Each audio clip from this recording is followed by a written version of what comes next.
എല്ലാരും വീഡിയോസ് ഒക്കെ ഓഫ് ചെയ്യണേ. സൈറാം. ഓം ശ്രീ സൈറാം.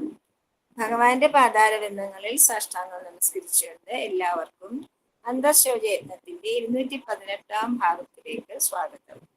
ഇന്ന് നമുക്ക് വേണ്ടി ഹോസ്റ്റ് ചെയ്യുന്നത് ശ്രീ ശിവപ്രസാദ് PS കാസർഗോഡാണ്. നമുക്ക് വേണ്ടി കോർഡിനേറ്റ് ചെയ്യുന്നത് ജയകുമാരി അമ്മ കാസർഗോഡാണ്. നമുക്ക് വേണ്ടി എല്ലാം വായിക്കുകയും പറയുകയും ചെയ്യുന്നത് ശ്രീമതി ശാന്തി അരവിന്ദ് കാസർഗോഡാണ്. എല്ലാവർക്കും സുസ്വാഗതം. ജയകുമാരി തുടങ്ങിക്കോളൂ. ശാന്തി, ജയകുമാരി പറയുന്നതനുസരിച്ച് ചെയ്യൂ കേട്ടോ. സൈറാം. ഓം ശ്രീ സൈറാം. ലോകരക്ഷകനായ സ്വാമിയുടെ തൃപ്പാദങ്ങളിൽ കോടികൂടി പ്രണാമം.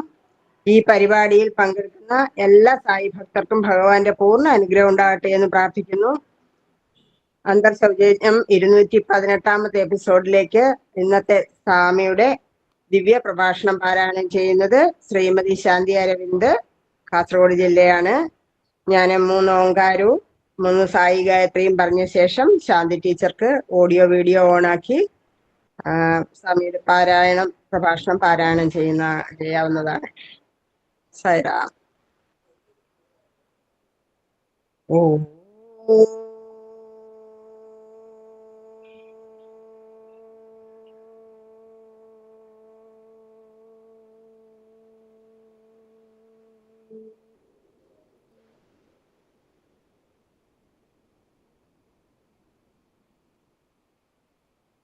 ഓം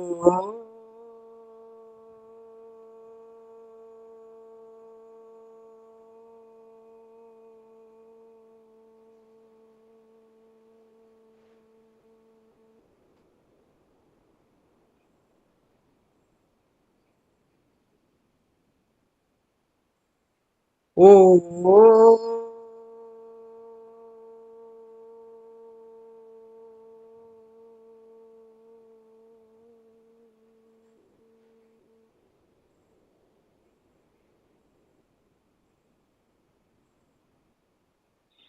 ഓം സായേശ്വരായ വിദ്മഹേ സത്യദേവായ ധീമഹി തന്നഃ സർവ പ്രചോദയാത്.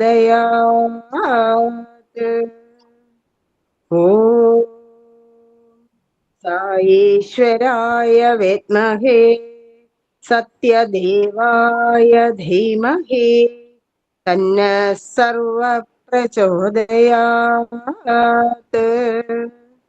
ഓം സായീശ്വരായ വിദ്മഹേ സത്യദേവായ ധീമഹി തന്നഃ സർവ പ്രചോദയാത്. ഓം ശാന്തി ശാന്തി ശാന്തി. സൈറാം. ശാന്തി ടീച്ചർ.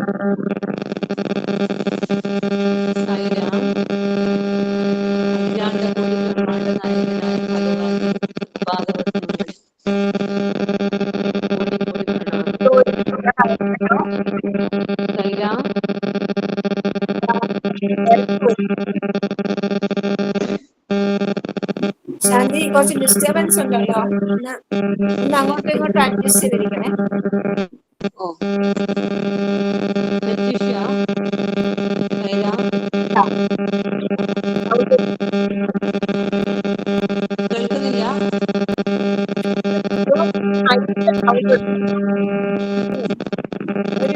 എന്തോ ഒരു ശബ്ദം വരുന്നു. ഫാനിന്റെയോ വേറെ എന്തെങ്കിലും ഉണ്ടോ അവിടെ? ബാക്ക്ഗ്രൗണ്ട് ഒരു വലിയ ശബ്ദം വരുന്നു. ഫാനാണെങ്കിൽ ഓഫ് ചെയ്യുക. എന്തോ ഒരു ശബ്ദം.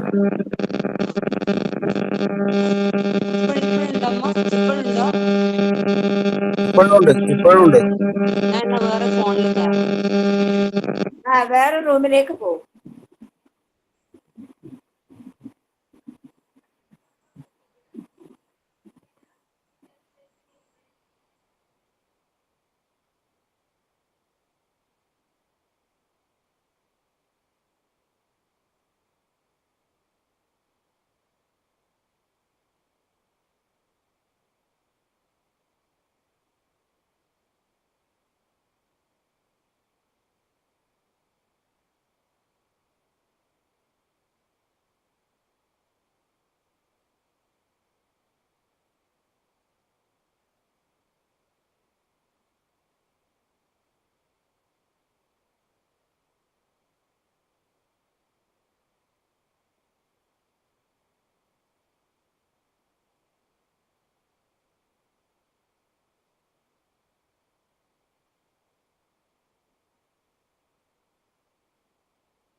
സായിരാം സായിരാം, ക്ലിയർ ഉണ്ടോ?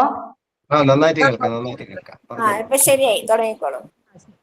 ഓക്കെ, സായി.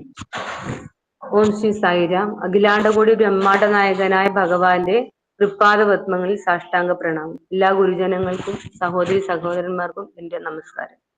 സായിരാം. പ്രകൃതിയെയും സമൂഹത്തെയും പറ്റിയുള്ള സമത്വം എന്താണെന്ന് സ്വാമി നമുക്ക് വിശദീകരിച്ചു തന്നു. നാം പരിശീലിക്കേണ്ട സമത്വത്തിന്റെ മറ്റു തലങ്ങൾ എന്തൊക്കെയാണ്? സമത്വം നേടേണ്ടതായ 5 പ്രവർത്തന തലങ്ങളുണ്ട്. അവയിലെ 3-ാമത്തെയും 4-ാമത്തെയും തലങ്ങളെ കുറിച്ച് ഭഗവാൻ ഇന്ന് വിശദീകരിക്കുന്നു. പ്രേമസ്വരൂപരെ. 3. ഉയർച്ചകളും താഴ്ചകളും ഉള്ള വിജ്ഞാനത്തിന്റെ തലം. അനേകമായി കാണപ്പെടുന്നതെല്ലാം ഏകത്തിന്റെ നാട്യമാണെന്ന് അനുഭവിച്ചറിയുന്ന ജ്ഞാനത്തിന്റെ പരകോടിയിൽ എത്തുന്നത് വരെ സാധകനെ അനേകം പ്രലോഭനങ്ങളും തടസ്സങ്ങളും വഴിതെറ്റിക്കുന്നു. താൻ പരിക്ഷീണനായതുകൊണ്ടോ അഥവാ വിജ്ഞാനത്തിന്റെ പരകോടിയിൽ എത്തിച്ചേർന്നു എന്ന തോന്നലുകൊണ്ടോ ഒരു വിദ്യാർത്ഥി മുന്നോട്ടുള്ള കയറ്റം തുടരാനുള്ള താല്പര്യം ഉപേക്ഷിക്കാറുണ്ട്. എല്ലാ ജീവികളിലും ഉള്ളത് ഏകമാണെന്ന അവബോധം നേടിയ പണ്ഡിതനെ അഥവാ ജ്ഞാനിയെ ഭഗവത്ഗീതയിൽ സമദർശി എന്ന് നിർവചിക്കുന്നു.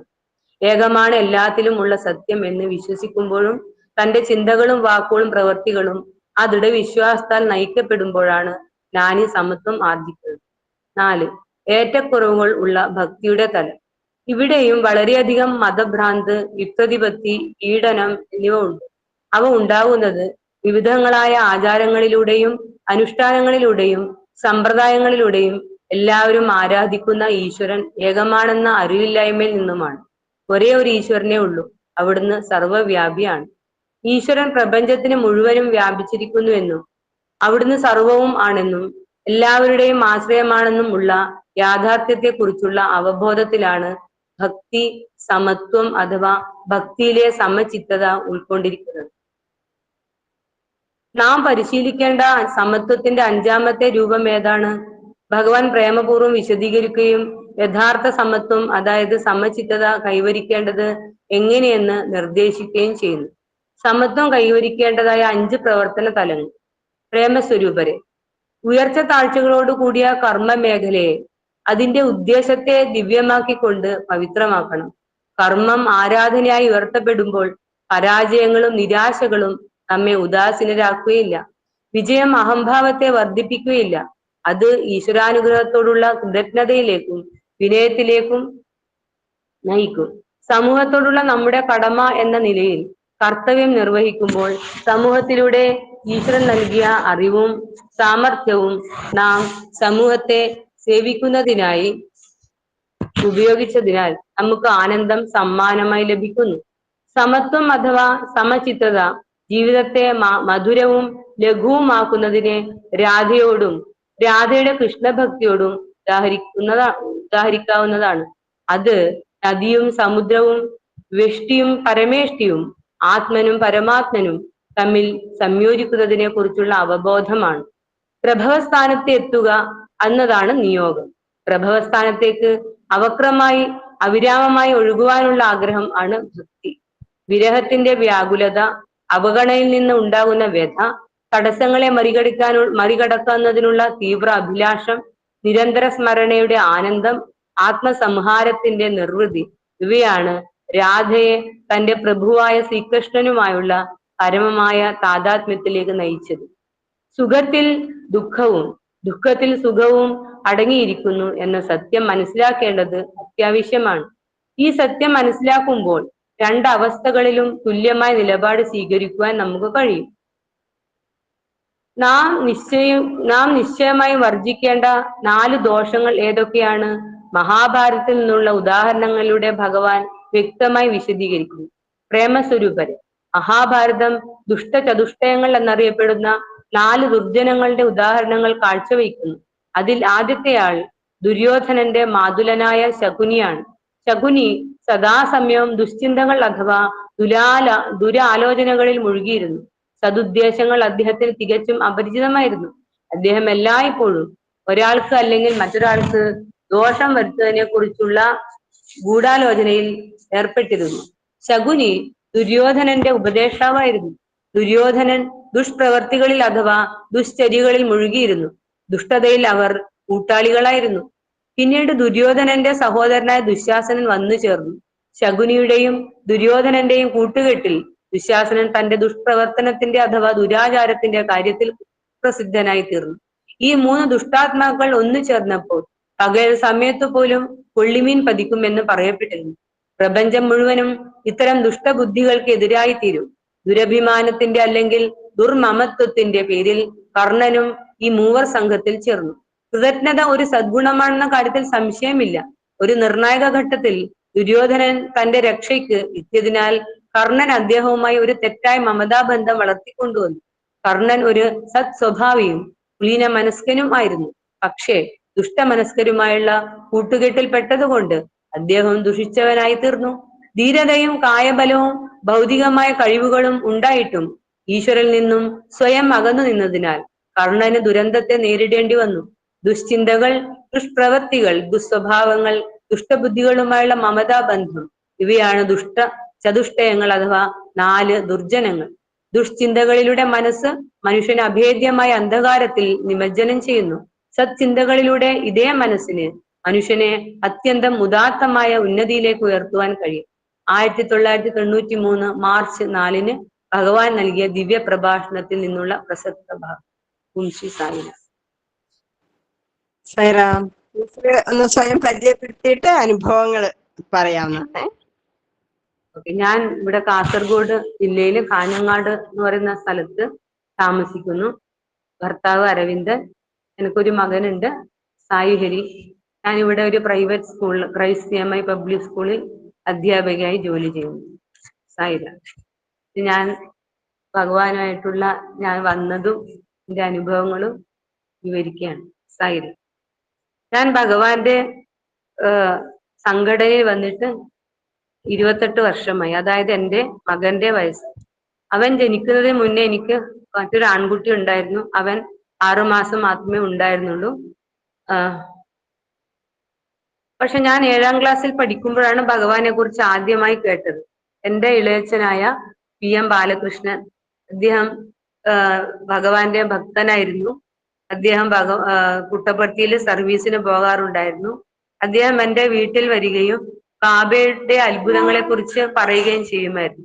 അത് കേട്ടപ്പോൾ എനിക്ക് ഭഗവാനെ കാണാൻ അന്നു മുതലേ ആഗ്രഹമുണ്ടായിരുന്നു. അപ്പോഴും എൻ്റെ വീട്ടിൽ വർഷങ്ങൾക്ക് മുമ്പ് ഭഗവാന്റെ അനന്തസായിയുടെ രൂപത്തിലുള്ള ഒരു ബ്ലാക്ക് ആൻഡ് വൈറ്റ് ഫോട്ടോ, വലിയൊരു ഫോട്ടോ ഉണ്ടായിരുന്നു. അത് ഞാൻ ജനിക്കുന്നതിന് മുന്നേ നമ്മുടെ വീടിന്റെ കുടികൂടലിന്, അതായത് ഞാൻ 7ാം ക്ലാസ് പഠിക്കുമ്പോഴും 30 വർഷം മുമ്പേ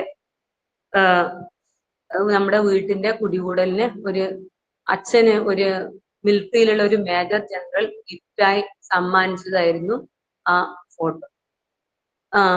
ഞാൻ ഇതിനെക്കുറിച്ച് അറിയില്ല, കാരണം ഞാൻ ആ സമയത്ത് ജനിച്ചിരുന്നില്ല. ആ ഫോട്ടോ നമ്മൾ കിടക്കുന്ന റൂമിന്റെ മുകളിലാണ് തൂക്കിയിട്ടുണ്ടായിരുന്നത്. ഇളയച്ചൻ ഭഗവാനെ കുറിച്ച് പറഞ്ഞപ്പോൾ എനിക്ക് ബാബയോട് എന്തെന്നില്ലാത്ത അടുപ്പം തോന്നി. ഞാൻ പൂക്കളൊക്കെ കൊണ്ടുവന്ന് കസേലയിൽ കയറി നിന്ന് ആ ഫോട്ടോയിൽ തിരുകി വയ്ക്കും. ആ സമയത്ത് ഒരു നാൾ ഞാൻ ബാബയെ സ്വപ്നം കണ്ടു. പിന്നെ പഠനത്തിൽ ഞാൻ മുഴുകി, അതൊക്കെ വിട്ടുപോയി. പിന്നീട് വർഷങ്ങൾക്ക് ശേഷം എൻ്റെ വിവാഹമൊക്കെ കഴിഞ്ഞ് 2ാമത്തെ മകന് ഗർഭിണിയായിരുന്നപ്പോൾ എനിക്ക് ആദ്യത്തെ മകന്റെ അസുഖത്തെ കുറിച്ച് വളരെ പേടി വരാൻ തുടങ്ങി. അവന് മസ്കുലർ അട്രോഫി ആയിരുന്നു. ജന്മന അവന് പ്രശ്നങ്ങളൊന്നും ഉണ്ടായില്ല. ക്രമേണ ശരീരമൊക്കെ വീക്കാവാൻ തുടങ്ങി. അങ്ങനെ ഒരു വല്ലാത്തൊരു അവസ്ഥയിലായിരുന്നു. പിന്നെ അപ്പൊ അത് ഈ കുട്ടിക്ക് വരുമോ എന്നുള്ളൊരു പേടി എനിക്ക് ഉണ്ടായി. അപ്പൊ വല്ലാത്ത ടെൻഷൻ നേരത്തെ. ആ സമയത്ത് നമ്മുടെ ഒരു ബന്ധു തന്നെ പുട്ടപർത്തിയിലെ ഡ്യൂട്ടിക്ക് പോയി സർവീസ് ചെയ്ത് വരുമ്പോ ഭഗവാൻ കൊടുത്ത എന്നിട്ട് പാക്കറ്റ് വിഭൂതി കൊടുത്തു. ആ വിഭൂതി എനിക്ക് വീട്ടിൽ കൊണ്ടുവന്നു തന്നു. ഞാനത് കഴിക്കുമായിരുന്നു. പിന്നെ ബാലളപ്പൻ എനിക്ക് അഷ്ടോത്തരത്തിന്റെ പുസ്തകം തന്നു. ബാബ ഈശ്വരനാണോന്ന് അറിയാതെ ഞാൻ വെറുതെ സന്ധ്യക്കും പിന്നെ രാവിലെയും അത് അഷ്ടോത്തരം വെറുതെ ജപിക്കും. അങ്ങനെ എനിക്ക് 6.5 മാസമായപ്പോഴേക്കും എനിക്ക് വളരെ ബുദ്ധിമുട്ടായി. അപ്പൊ ബ്ലീഡിങ് ഒക്കെ ആയപ്പോൾ കാഞ്ഞങ്ങാട് ഡോക്ടർ പറഞ്ഞു മംഗലാപുരം ഹോസ്പിറ്റലിൽ കൊണ്ടുപോകണം എന്ന് പറഞ്ഞു. അത് ഒക്ടോബർ മാസമായിരുന്നു. രാത്രി നല്ല മഴ പെയ്യുന്ന സമയം. അപ്പോ എനിക്ക് പോകാൻ ആംബുലൻസ് ഒക്കെ വന്നു. അങ്ങനെ നമ്മള് യാത്ര ചെയ്തു. അപ്പം ഭയങ്കര ജെർക്കിങ് ആയിരുന്നു ഈ പിന്നെ ആംബുലൻസ്. ആ സ്ഥിതിയിൽ ഞാൻ അവിടെ എത്തിയാല് വേറെ എന്തെങ്കിലും സംഭവിക്കും. അങ്ങനെ ഞാൻ വെറുതെ ബാബയോട് ഇങ്ങനെ പ്രാർത്ഥിച്ചുകൊണ്ടിരുന്നപ്പോ പെട്ടെന്ന് തലപ്പാടി എന്ന് പറഞ്ഞ സ്ഥലത്ത് ഈ ആംബുലൻസ് എത്തി, അവിടെ സ്റ്റോപ്പായി. അപ്പൊ ഡ്രൈവർ പറഞ്ഞു പെട്രോൾ തീർന്നു എന്ന് പറഞ്ഞു. പിന്നെ എന്ത് ചെയ്യാൻ, ഒരു നിർവാഹമില്ല, കറണ്ട് ഇല്ല, അന്ധകാരം. പെട്ടെന്ന് ഒരു ആംബുലൻസ് അവിടെ വന്ന് ഉടനെ ഡ്രൈവർ അവിടെ നിർത്തി കാര്യം ചോദിച്ചു. അങ്ങനെ എന്നെ അനക്കാതെ അതിൽ കയറ്റി വളരെ സുഖമായിട്ട് ഒരു ജർക്കിങ്ങും ഇല്ലാണ്ട് KMC ഹോസ്പിറ്റലിൽ എത്തി. അങ്ങനെ അവിടുന്ന് ഞാൻ 2-3 ദിവസം കഴിഞ്ഞ് പ്രസവിച്ച്. അങ്ങനെ കുട്ടിക്ക് 900 ഗ്രാം ഭാരം മാത്രമേ ഉണ്ടായിരുന്നുള്ളൂ. അങ്ങനെ നമ്മൾ വളരെ ബുദ്ധിമുട്ടായിരുന്നു. ജീവൻ തന്നെ ഡോക്ടർ ഇല്ല എന്നൊക്കെ പറഞ്ഞു. പക്ഷെ ഇൻക്യുബേറ്ററിൽ ഒരു 10-30 ദിവസം അങ്ങനെ കിടത്തി. അങ്ങനെ ജീവനോട് കിട്ടി. പക്ഷെ നമ്മൾ 2 കിലോ വെയിറ്റ് ആയിട്ട് 3 മാസം കഴിഞ്ഞിട്ട് അത്ര മംഗലാപുരം ഹോസ്പിറ്റലിൽ നിന്ന് വീട്ടിലേക്ക് വന്നത്. പിന്നീട് ഒരു 3 മാസത്തിന് ശേഷമാണ് അവന്റെ കണ്ണിൽ എന്തോ പൊടി വീണ് വെള്ളം വരുന്നത് കണ്ട് നമ്മള് ഇവിടെ ഒരു ഹോസ്പിറ്റലിൽ കാണിച്ചു. അപ്പൊ ഡോക്ടർ വളരെ സീരിയസ് ആയിട്ട് പറഞ്ഞു, ഇത് പൊടി വീണതല്ലേ, ഇത് വളരെ സീരിയസ് ആയിട്ട് പ്രശ്നമാണ്. പിന്നെ അപ്പൊ എന്റെ അച്ഛൻ കണ്ണിന്റെ ഡോക്ടറായിരുന്നു. അച്ഛൻ ഇപ്പോഴും ഇല്ല. അച്ഛൻ മോഡി ഡോക്ടറുടെ കൂടെ സർവീസിലായിരുന്നു മുഴുവൻ. അതിനിടയിൽ പണ്ട് ഞാൻ ജനിക്കുന്നതിനൊക്കെ മുമ്പ് പുട്ടപ്പർത്തിയിലെ ഭഗവാന്റെ അവിടെ ഹൈ ക്യാമ്പൊക്കെ നടത്തിയിരുന്നത് ഞാൻ അമ്മ പറഞ്ഞു. അപ്പൊ അങ്ങനെ അച്ഛൻ വീട്ടിൽ വന്ന് ഇതിനെ കുറിച്ച് അറിഞ്ഞു. അച്ഛൻ പറഞ്ഞു ശങ്കര നേത്രാലയം ചെന്നൈയിലേക്ക് കൊണ്ടുപോകാന്ന് പറഞ്ഞു. അവിടെ കൊണ്ടുപോയി. അപ്പോ നെർവ് ഡിറ്റാച്ച്ഡ്, റെറ്റിനോപ്പതി എന്ന് പറയുന്ന ഈ ഓക്സിജൻ കയറ്റിയതുകൊണ്ടുള്ള പ്രശ്നമായിരുന്നു. അപ്പൊ ഈ ഓപ്പറേഷൻ ചെയ്യുന്ന ഒരേ ഒരു ഡോക്ടർ മാത്രമേ തരുൺ ശർമ്മ എന്ന് പറയുന്ന, അയാള് ജപ്പാനിലായിരുന്നു. അയാൾ അന്ന് ഇന്ത്യയിൽ ഇല്ല. പെട്ടെന്ന് ഡോക്ടർ വന്നു. അങ്ങനെ ഇവന്റെ ഓപ്പറേഷൻ ആദ്യം നിശ്ചയിച്ചു. അപ്പൊ ഡോക്ടർ ടെസ്റ്റ് ചെയ്തിട്ട് പറഞ്ഞു പിന്നെ കാഴ്ച കിട്ടൂല, ഒരു കണ്ണ് കംപ്ലീറ്റ് ഡാമേജ് ആയി, മറ്റേ കണ്ണിന് ഫുള്ള് ഡാമേജ് ആവുന്നതിന് മുന്നേ അതിന് സർജറി വേണം എന്ന് പറഞ്ഞു. അങ്ങനെ ഒരു ഹോപ്പ്ലെസ് സർജറി നടത്തി. പക്ഷെ ഞാന് മംഗലാപുരം ഹോസ്പിറ്റലിൽ ഉണ്ടാകുമ്പോഴും അപ്പോഴും രാവിലെയും വൈകുന്നേരവും ബാബേന്റെ അഷ്ടോത്തരം വായിക്കും. വെറുതെ, ബാബ ഈശ്വരനാണെന്നൊന്നും എനിക്ക് അറിയില്ല, വെറുതെ വായിക്കും. അങ്ങനെ ഈ ചെന്നൈയിലെ ഹോസ്പിറ്റലിൽ പോകുമ്പോഴും നമ്മൾക്ക് എല്ലാം അവിടെ ഓട്ടോയിൽ കയറിയപ്പോഴും അവിടെ അതില് ബാബയുടെ ഫോട്ടോ, നമ്മൾ താമസിച്ച അവിടെ ഒരു 2 മാസം നമ്മൾ താമസിച്ചിരുന്നു ഒരു ലോഡ്ജില്. ആ ലോഡ്ജിലും ഭഗവാനും ആ ലോഡ്ജിലെ ഓണറും കൂടി ചേർന്ന ഫോട്ടോ. എവിടെ പോയാലും അവിടെ ഭഗവാന്റെ ഒരു സാന്നിധ്യം എനിക്ക് അനുഭവപ്പെട്ടു. അങ്ങനെ തിരിച്ച് വീട്ടിൽ വന്ന് പിന്നെ എനിക്ക് എന്റെ മകൻ അന്ധനാണെന്നുള്ള ഒരു ഇത് ആക്സെപ്റ്റ് എനിക്ക് വളരെ പ്രയാസമായിരുന്നു. ചെയ്യേണ്ട ഒരു ആശ്രയം ഇല്ലാത്തൊരു അവസ്ഥയായിരുന്നു അന്നേരത്ത്. ഏത് ദൈവത്തിനെ പ്രാർത്ഥിക്കണം, മുന്നിലില്ലാത്ത ദൈവത്തിനെ പ്രാർത്ഥിക്കുന്നത് എങ്ങനെ, അങ്ങനെ ഭയങ്കര ഒരു അവസ്ഥയായിരുന്നു. അപ്പോഴാണ് എനിക്കൊരു ദിവസം സനാതന സാരഥി കിട്ടിയത്. അതില് കുന്തി ദേവിയുടെ കഥ ആണ് ഞാൻ ആദ്യം വായിച്ചത്. അപ്പൊ എനിക്ക് വല്ലാത്തൊരു ആശ്വാസമായി അത് വായിച്ചത്. പിന്നെ ഞാൻ എന്റെ കുട്ടീനെ താരാട്ട് പാടുന്നതൊക്കെ രാമന്റെ, അതിൽ ഭഗവാൻ പറഞ്ഞു നാമസ്മരണെ കുറിച്ചൊക്കെ ഞാൻ അങ്ങനെ അതിൽ വായിച്ചു. രാമന്റെ കൃഷ്ണന്റെ ഒക്കെ പാട്ട് പാടിക്കൊണ്ടായിരുന്നു ഞാൻ താരാട്ട് പാടി ഉറക്കിയത്. പക്ഷെ എങ്കിലും എനിക്ക് സംശയം, ബാബ ദൈവമാണോ, അതൊന്നും എനിക്ക് വിശ്വസിക്കാൻ പറ്റുന്നില്ല. അപ്പൊ ആ ആഴ്ച എന്റെ ഭർത്താവിന്റെ ഷോപ്പിൽ 2 പുസ്തകം വന്നു. അതിൽ ഫ്രം അഡ്രസ് ഒന്നും ഇല്ലായിരുന്നു. പിന്നെ ഷോപ്പിന്റെ പേരും അദ്ദേഹത്തിന്റെ പേരും ഉണ്ടായിരുന്നു. ആ 2 പുസ്തകം, ഒന്ന് സ്വാമി ഉള്ള പുസ്തകവും തിരുസന്നിധിയിൽ നിന്ന് ഉള്ള മറ്റൊരു ബുക്കായിരുന്നു. സ്വാമി എന്നുള്ള ബുക്ക് ഞാൻ വായിച്ചപ്പോഴന്നെ എനിക്ക് പൂർണ്ണ വിശ്വാസമായി, ഇത് കലിയുഗ അവതാരം തന്നെയാണ്. തിരുസന്നിധിയിൽ നിന്നുള്ളത് അത് ഫുള്ള് ഭഗവാന്റെ മിറക്കിളായിരുന്നു. അവിശ്വസനീയങ്ങളായ പല അത്ഭുതങ്ങളെ കുറിച്ചായിരുന്നു അതില്. അവിടെ ഞാൻ കംപ്ലീറ്റ് മനസ്സിലാക്കിയത് ഞാൻ എത്തിപ്പെട്ടത് ഒരു ആശ്രയത്തിന്റെ കീഴിലാണെന്ന്. അങ്ങനെ അതിന് പിറ്റേന്നാണ് ഞാൻ സ്വപ്നം കണ്ടു. ബാബ വീട്ടിൽ വന്ന് എനിക്ക് പാദ നമസ്കാരം ചെയ്യാൻ പറയുന്നു, എനിക്ക് വിഭൂതി തന്നു. അപ്പൊ ഭയങ്കര ആശ്വാസമായി. അപ്പൊ അതിനു മുന്നേ ഞാൻ ഭർത്താവിനോട് സനാതന സാരഥി വരുത്താൻ പറഞ്ഞു. ഞാൻ സ്വപ്നം കണ്ട് പിറ്റേന്നാണ് സനാതന സാരഥി വീട്ടിൽ വന്നു. അതിൽ ആദ്യത്തെ പേജിൽ ഒരു കോളത്തില് ഭഗവാൻ പറയുന്നു, എന്റെ സ്വപ്ന ദർശനം റിയൽ ദർശനാണ്. ഞാൻ വിചാരിക്കാതെ, ഞാൻ സങ്കല്പിക്കാതെ ഒരാൾക്ക് എന്നെ സ്വപ്നം കാണാൻ പറ്റില്ല എന്ന്. അപ്പൊ എനിക്ക് ഭയങ്കര സ്വാമി വന്നതാണ് എൻ്റെ അടുത്ത് എന്ന് എനിക്ക് മനസ്സിലായി. പിന്നീട് ഞാൻ ഭഗവാനോട് പ്രാർത്ഥിച്ച പോലെ കാര്യങ്ങൾ നീങ്ങി. എന്റെ ഭർത്താവിനെ ഒരു സായി ഭക്തനാക്കി മാറ്റി. നോൺ വെജ് കഴിച്ചിരുന്ന അദ്ദേഹം പൂർണ്ണമായി വെജിറ്റേറിയൻ ആയി. ഞങ്ങൾ സമിതിയിൽ പോയി തുടങ്ങി, ഡ്യൂട്ടിക്ക് പോകാൻ തുടങ്ങി. അവിടെയൊക്കെ പലതരം അത്ഭുതങ്ങൾ നമുക്ക് ഉണ്ടായിരുന്നു. കാരണം സായിനെ പോലത്തെ ഒരു കുട്ടീനെ ഭയങ്കര വയലന്റ് ആയിരുന്നു അവൻ. ഈ 10 ദിവസം മാനേജ് ചെയ്തത് എങ്ങനെയാന്ന് ഭഗവാന് മാത്രമേ അറിയുള്ളൂ. അങ്ങനെ ആയിടൊക്കെ എന്റെ മകൻ കണ്ണൂര് ബ്ലൈൻഡ് സ്കൂളിൽ ചേർത്തു. അവിടുന്ന് ഭയങ്കരമായിട്ട് ഒരു ആക്സിഡന്റ് നടന്നു അവന്. അതൊക്കെ എന്റെ ഭർത്താവ് ഒരു ഇതിൽ പറഞ്ഞിരുന്നു, അന്തർശൗച ചെയ്തിട്ടുണ്ട്, ഞാനത് പറയുന്നില്ല. അങ്ങനെ ICU വെച്ചിട്ട് അവനെ കൊണ്ടുവരുമ്പോ അവൻ ICU വെച്ച് അവന് റിക്കവർ ആയതിനു ശേഷം അവൻ പറയാണ്, എന്നെ ബാബ പുട്ടപർത്തിന്ന് ഹാർമോണിയം പഠിപ്പിക്കുകയായിരുന്നു. പിന്നെ അവൻ ഹാർമോണിയം വായിക്കാൻ തുടങ്ങി. വളരെ ചെറുപ്പത്തിൽ തന്നെ സമിതിയിലൊക്കെ ഹാർമോണിയം അവനാണ് വായിച്ചത്. പിന്നെ 2007 ബാലവികാസ് കുട്ടികളുടെ ഭജൻ അവന് ഇവിടെ വായിക്കാനുള്ള ഒരു അവസരം കുട്ടികൾക്ക് കിട്ടി. അങ്ങനെ നമ്മുടെ കാസർഗോഡ് ഇപ്പോഴത്തെ DP സതീശൻ സാറ് പറഞ്ഞത് പ്രകാരം നമ്മുടെ ആലുവയില് ട്രെയിനിങ്ങിന് പോയി, ഭജന പ്രാക്ടീസിന് പോയി. അങ്ങനെ ഒരു 10-40 ഭജൻ സായി ഹാർമോണിയം വായിക്കാൻ അവൻ പഠിച്ചു.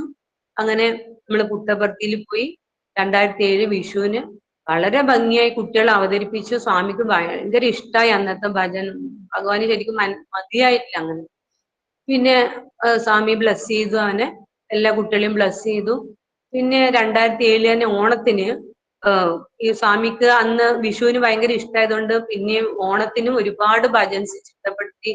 കൂടാതെ ശ്രീമതി നമ്മുടെ ശ്രീമതി ഉഷാരവിയുടെ പിന്നെ ഡയറക്ഷനില് ഒരു നല്ലൊരു ഓണത്തിനെ സംബന്ധിച്ചൊരു ഗാനം ചിട്ടപ്പെടുത്തി. അതിന് കീബോർഡ് വായിക്കാൻ സായിയോട് പറഞ്ഞു. അങ്ങനെ നമ്മൾ പുട്ടപർത്തിക്ക് യാത്രയായി. പക്ഷെ നമ്മുടെ പ്രശ്നം എന്താ വെച്ചാൽ ഹാർമോണിയം എടുക്കണം, കീബോർഡ് കൊണ്ടുപോകണം, കുറെ ലഗേജ്. പിന്നെ സായിയെ പോലെ ഒരു കുട്ടീനെ നടക്കാൻ പറ്റും, ഒരാള് കൈ. അങ്ങനെ എങ്ങനെയല്ലോ നമ്മള് പ്രശാന്തി നിലയത്തിലെത്തി. അപ്പോ അവിടെ എത്തി പ്രാക്ടീസ് ഒക്കെ കുട്ടികൾ വളരെ നന്നായിട്ട് ഹാർഡ് വർക്കോടെ ചെയ്തു. പിന്നെ അങ്ങനെ സ്വാമി പക്ഷെ അന്ന് കുറച്ച് ഭജൻസ് മാത്രമേ ഭഗവാൻ കുട്ടികള് തൊണ്ടവേദന എടുക്കുന്നൊക്കെ പറഞ്ഞ് സ്വാമി ഈ കീബോർഡിൽ അത് വായിച്ചു. പിന്നെ ഒരു 2-3 ഭജൻസ് ഭഗവാൻ വായിക്കാൻ പറഞ്ഞു. ഇത് നിർത്തി. പിന്നെ സായിയെ അടുത്തേക്ക് വിളിച്ച് അവന് ഒരു ഇന്റർവ്യൂ പോലെ ഓപ്പൺ ഇന്റർവ്യൂ കൊടുത്തു. അവന് വലിയ ആഗ്രഹമായിരുന്നു സ്വാമിയുടെ കൈ തൊടണമെന്ന്. സ്വാമി അതൊക്കെ തൊട്ടു. അങ്ങനെ ഒരു നമുക്ക് എല്ലാവർക്കും വലിയ സന്തോഷമായി. അങ്ങനെ നമ്മള് തിരിച്ചു വരണം. അപ്പൊ നമ്മൾക്ക് താമസിക്കാൻ കിട്ടിയത് വെസ്റ്റിലുള്ള ഏറ്റവും ടോപ്പിലുള്ള റൂമായിരുന്നു. അപ്പൊ തിരിച്ചു വരുന്ന ദിവസം ഇതൊക്കെ നമ്മൾ ഓരോന്നായി താഴെ കൊണ്ടുവച്ചു. ഹാർമോണിയം, കീബോർഡ്, ലഗേജ്, പിന്നെ സായി, അങ്ങനെ എല്ലാവരും താഴെ ഇറങ്ങി. പക്ഷെ റെയിൽവേ സ്റ്റേഷനിൽ എത്തണം എന്നുള്ള ഒരു പ്രശ്നമായിരുന്നു. അപ്പോ നമ്മൾ രണ്ടുപേരുണ്ടെങ്കിലും പ്രശാന്തി നിലയത്തിന് പുറത്തെത്തിക്കാൻ ഒരു വഴിയുമില്ല. ഈ കുട്ടിയും കൂട്ടണമല്ലോ. അങ്ങനെ അക്കോമഡേഷനിൽ ഇവർ പോയി എല്ലാം റൂമൊക്കെ ലെഫ്റ്റ് ചെയ്ത് അങ്ങനെ നമ്മൾ ഇങ്ങനെ എന്താ ചെയ്യാന്ന് ചോദിക്കുമ്പോൾ ഒരു കാറ് വരും നമ്മുടെ അടുത്ത്. കാറ് വന്നിട്ട് പറഞ്ഞ എന്താ വേണ്ടതെന്ന് ചോദിച്ചപ്പോ ഇവര് പറഞ്ഞു എനിക്ക് റെയിൽവേ സ്റ്റേഷനിൽ പോകണം നമ്മൾക്ക് പറഞ്ഞു. ഒരു ലഗേജ് ഒക്കെ കയറ്റിക്കോ, ഞാൻ കൊണ്ടുവിടാന്ന് പറഞ്ഞു. അങ്ങനെ കാറിൽ കയറ്റി പോകുന്ന വഴിക്ക് അദ്ദേഹത്തിന്റെ പേര് സായി ബ്രഹ്മം ആണെന്നും പ്രശാന്തി നിലയത്തിലെ ഡ്രൈവിംഗ് സ്കൂളിൽ ഡ്രൈവിംഗ് പഠിപ്പിക്കുന്ന ആളാണെന്നൊക്കെ പറഞ്ഞു. റെയിൽവേ സ്റ്റേഷനിലെത്തി. ഇദ്ദേഹം പൈസ പോയ വാടക കൊടുക്കാൻ നോക്കുമ്പോ അദ്ദേഹം വാങ്ങുന്നില്ല. എന്തായാലും നമ്മൾ വളരെ സന്തോഷത്തില് സ്വാമി ഒരു ബുദ്ധിമുട്ടും കൂടാതെ നമ്മളെ റെയിൽവേ സ്റ്റേഷനിലേക്ക് എത്തിച്ചു. അങ്ങനെ അവിടുന്ന് നമ്മുടെ എല്ലാവരും ഉണ്ടായിരുന്നു. അങ്ങനെ എല്ലാവരുടെ സഹായത്തോടു കൂടി നമ്മൾ ട്രെയിനിൽ കയറി. പിന്നെ ബാംഗ്ലൂർ എത്തി. നമ്മുടെ യശ്വന്ത്പൂർ എക്സ്പ്രസ് രാത്രി ട്രെയിൻ കയറി. പിന്നത്തെ നമ്മുടെ പ്രശ്നം എന്തായിരുന്നു വെച്ചാൽ അന്ന് യശ്വന്ത്പൂർ ട്രെയിൻ കണ്ണൂര് വരെ ഉള്ളൂ. കണ്ണൂർ വഴിക്കായിരുന്നു. കണ്ണൂര് 10 മണിക്ക് എത്തിയാല് പിന്നെ മെയിലിന് നമ്മൾ കാഞ്ഞങ്ങാടേക്ക് വരണം. മിക്കവാറും മെയില് കിട്ടൂല. അപ്പോ ബസ്സിന് വരണം. നമ്മളിങ്ങനെ ഇത് എങ്ങനെ ഈ ലഗേജ് കൊണ്ട് എങ്ങനെ നമ്മൾ ഇത് കയറുന്നില്ല, ആകെ ഒരു ടെൻഷനിലായിരുന്നു. അപ്പോഴുള്ള നമ്മളൊരു സമിതിയിലെ DSO കൃഷ്ണേട്ടൻ വന്ന് പറയുന്നു, പിന്നെ നമ്മുടെ നീലേശ്വരത്തുള്ള ഒരു രാജ ഫാമിലിയിലെ ഒരു അമ്മ, അവര് പുട്ടപർത്തിയിൽ വന്ന്, പക്ഷെ അവർക്ക് ഇതുവരെ റിട്ടേൺ ടിക്കറ്റ് കൺഫേം ആയില്ല, സീറ്റ് ഇല്ല, അവരെങ്ങനെ വയസ്സായ ഒരു സ്ത്രീയാണ് എങ്ങനെ കൊണ്ടുപോകുന്ന അറിയില്ല എന്ന് പറഞ്ഞപ്പോ ഞാൻ പറഞ്ഞു എനക്കും സായിക്കും വേറെ ബർത്ത് ബുക്ക് ചെയ്തിരുന്നു. അപ്പൊ ഞാൻ പറഞ്ഞു ഞാനും സായി ഒരു ബർത്തിൽ കിടക്കാം, അമ്മയെ കൃഷ്ണൻ ഇങ്ങോട്ട് കൊണ്ടുപോകാൻ. അവർക്ക് സായിയുടെ സീറ്റ് കൊടുത്തു.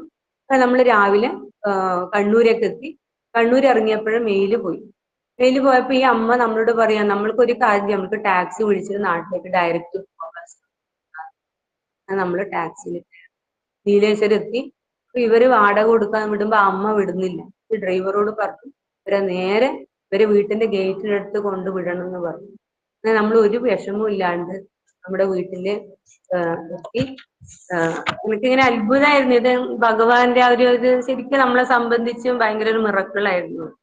അപ്പോ നമ്മളെ ജീവിതത്തിൽ ഓരോ സന്നിഗ്ധ ഘട്ടത്തിലും നമ്മൾ വിളിച്ചാല് നമ്മുടെ വെളിപ്പുറത്ത് ഈ അവതാരത്തിന്റെ തണലിൽ വരാൻ സാധിച്ചത് തന്നെ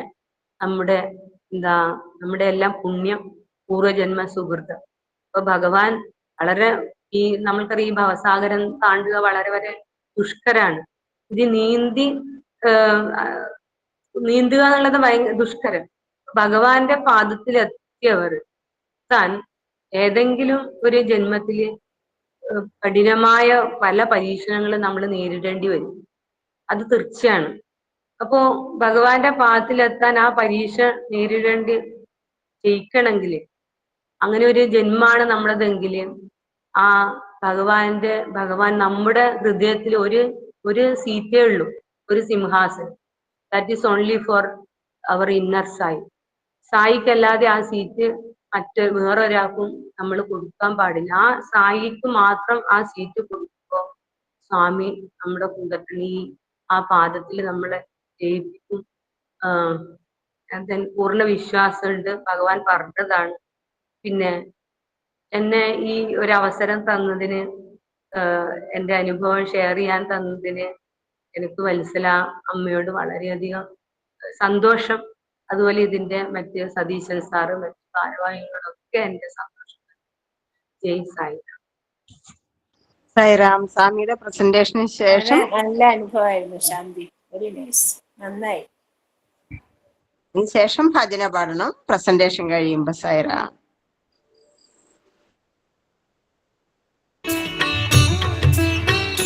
ఒక చిన్న తీపి రసం చేసావు. Supposing you have got sweet A juice, కప్పులో పోసినప్పుడు ఆ కప్పు యొక్క రూపం వస్తుంది. the syrup will have the form of the tumbler container. ఒక తల్లికి 4 బిడ్డలు ఉంటారు. One has 4 children.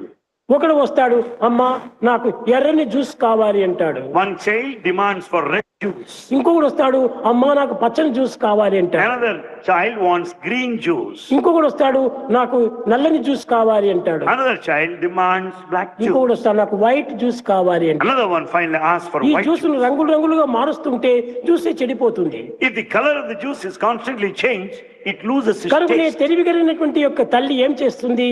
What is that an intelligent mother does? నీకు ఏ రసం కావాలి నాయన అడుగుతుంది. She will ask what kind of నాకు juice ఎర్రని you రసం want. కావాలి అంటాడు. The boy says red juice. ఎర్రని కప్పులో పోస్తుంది, ఇచ్చేస్తుంది. ఇది ఎర్రని. She'll put all the juice there in red glass. Then ఇంకోటి that's red juice. అమ్మా నాకు పచ్చని జ్యూస్ కావాలి అంటాడు. Another boy asks for green juice. పచ్చని కప్పులో పోస్తుంది, ఇస్తుంది. She'll fill it up in a green వాడికి glass. తృప్తి అయింది. జ్యూస్ ఏమో ఒక్కటే. Juice is same. ఈ పచ్చది, ఎర్రది, నల్లది, తెల్లది అంతా కూడా కప్పులు మాత్రమే కానీ జ్యూసులో మార్పు రాలేదు. Therefore the green, the red, all colors relate to the glass, but not to the juice in reality. కనుకనే మనం ప్రపంచం లోపల అన్ని రకమైనటువంటి రూపాలు ఆశిస్తున్నాము. So in this world we see many forms. ఇవన్నీ దేహముల వంటి కప్పుల్లోనే భాగము. They are like the bodies which are cups. ఈ భేదాలు మాత్రం మనం తీసుకోకూడదు. We should not go by this difference. కనుకనే దేహాభిమానమును త్యజించి, Therefore sacrifice body attachment. ఆత్మాభిమానమును వరించి Be attached to the self దైవత్వాన్ని ప్రేమించాలి. and then love God. కాబట్టి వరించవలసింది ఇదేది? What is that you have to love? ఆత్మాభిమానము. And you have to love, be attached to the దేహాలు spirit. ఏనాటికైనా మార్పు చెందుతాయి. Body will change someday or other. మార్పు చెందేటువంటిది ఆశించి ఏనాటికైనా మనం దుఃఖానికి గురి అవుతాం. If you are after these fleeting changes, దుఃఖ then you నివారణ will be disappointed. కావాలనుకుంటే, అమృతత్వం మనం అనుభవించాలంటే, ఆనందం మనం అనుభవించాలంటే రూపాన్ని మనం పూర్తిని విసర్జించాలి. If you want to enjoy and experience that immortality, don't run after different changes and all ఉన్నంత to the వరకు దానిని form. గౌరవించాలి. And would respect everyone. ఉన్నంత వరకు దానిని సేవించాలి. To the extent possible, you have to serve. ఉన్నంత వరకు దానిని కాపాడుకోవాలి. And would to safeguard. కానీ తరువాత దాన్ని మనం యోచించనక్కర్లేదు. Later you don't need to bother. ఎందుకు దీన్ని యోచించటము? Why worry? ఎందుకోసం మనం దుఃఖించటము? Why should we worry? దుఃఖం అనేటువంటిది కేవలం అజ్ఞానమే. Misery is out of ignorance. కనుకని ఈ దుఃఖానికి మనం అవకాశం ఇవ్వకూడదు. We should not give scope for sadness. ఏ దానికి ఏ టైం వచ్చిందో ఆ టైంలో పోతుంటాది. Things happen as per destiny, the will. మనము పదార్థమును ఒకటిగానే భావించాలి. We should consider this one. పదార్థమును ఒకటిగానే విశ్వసించాలి. We should go by this basic oneness, unity. ఈ కప్పులు మాత్రం మారుతుంటాయి. Cups change. కానీ కప్పులు మారినంత మాత్రం లోపల ఉన్నటువంటి పదార్థము అదే ఆత్మతత్వము. ఆత్మతత్వం ఎప్పటికీ మారదు. Cups may change, but the juice of Atma, the spirit, is changeless. కనుక నీవు ఆత్మతత్వాన్ని విశ్వసించు. Have full faith in yourself. ఆత్మతత్వాన్ని ఆనందంగా తీసుకో. Be happy with yourself. Sairam टीचरे भजन पाड़ा. साईराम. करुणा सिंधो दशरथ नंदना पर्तिपुरीश्वर राम. करुणा सिंधो दशरथ नंदना पर्तिपुरीश्वर राम. प्रेम स्वरूप शांति निकेतन मारुति सेवित राम. प्रेम स्वरूप शांति निकेतन मारुति सेवित राम. अहल्योद्धारक राजीवलोचन रघुकुल भूषण राम. अहल्योद्धारक राजीवलोचन रघुकुल भूषण राम.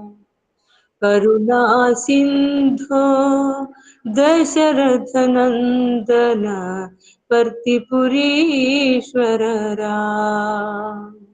प्रेम स्वरूप शांति निकेतन मारुति सेवित राम.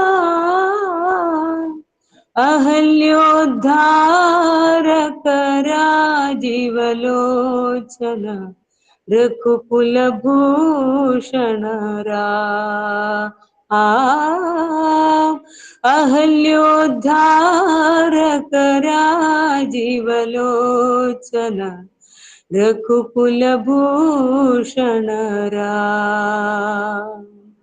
करुणा सिंधो दशरथ नंदना पर्तिपुरीश्वर राम. साई राम. साईराम अम्मയുടെ വത്സലാമ്മയുടെ സായി ഉപമയാണ് ഇനി. സായിരാം.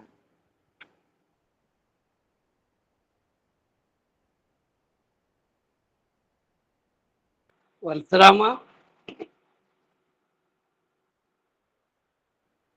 അമ്മ ഇല്ലേ? അമ്മ അത് മ്യൂട്ട് ഉണ്ട്. വത്സരാമ മ്യൂട്ട് ചെയ്തിട്ടാണല്ലോ കാണുന്നത്. അതെ. ശരി, നമുക്ക് അവരെന്തോ സംഗതിയാണ്. ശാന്തി മന്ത്രം പറഞ്ഞിട്ട് അതെയാ? ക്ലോസ് ചെയ്യാം. ശരി, ശാന്തി മന്ത്രം. ശാന്തി അതിലിടക്ക് നന്നായിട്ട് പ്രസന്റ് ചെയ്തു കേട്ടോ. സായിരാം സായിരാം, നിങ്ങളുടെ എല്ലാ അനുഗ്രഹം. സായിരാം. സായിരാം സായിരാം ബാലകൃഷ്ണൻ സാർ. അതില് ടീച്ചറെ വളരെ നന്നായി.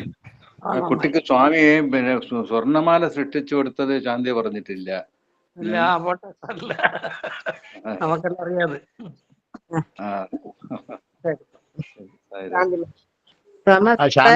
ശാന്തി പ്രഭാരേട്ടനാണ് സായിരാം. വളരെ നന്നായിട്ടോ, ഞാൻ കേട്ടു. സായിരാം പ്രഭാരേട്ടൻ. സായിരാം. സമസ്ത ലോക സുഖിനോ ഭവന്തു. സമസ്ത ലോക സുഖിനോ ഭവന്തു. സമസ്ത ലോക സുഖിനോ ഭവന്തു. ഓം ശാന്തി ദേശാന്തേഹേ